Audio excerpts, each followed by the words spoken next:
Anda berada di segmen Ulas Kompas bersama saya Gita Markesri. Kita akan pantau apa yang menjadi sorotan harian Kompas edisi Senin 22 Januari 2024. Pada halaman muka Kompas, harian Kompas ini menyoroti mengenai debat keempat yang kembali mempertemukan tiga cawapres. Strategi provokasi emosi dinilai membuat debat cawapres yang antara lain membahas pembangunan berkelanjutan dan lingkungan hidup menjadi tidak terlampau substantif. Dalam halaman muka kali ini, artikel ini Kompas memuat tiga foto saat para capres menyapa para pendukungnya.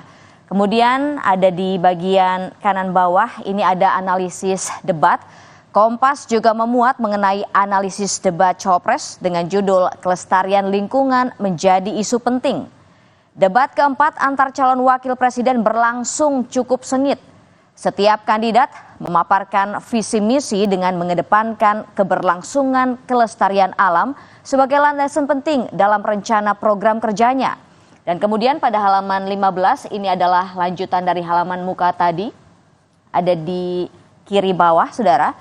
Ini menceritakan tentang pola diksi yang bervariatif itu sejatinya saling melengkapi karena besarnya cakupan materi yang dibahas dan secara umum menekankan kepada keberlanjutan pembangunan, kelestarian alam, mencegah kerusakan lingkungan dan meningkatkan kesejahteraan bagi segenap warga negara adalah kunci penting untuk mendorong kemajuan di masa depan.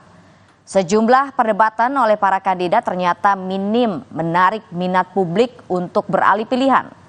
Responden yang menyatakan akan berpindah pilihan sebesar 7,5%, sedangkan sekitar 86% lainnya tetap setia kepada pilihannya.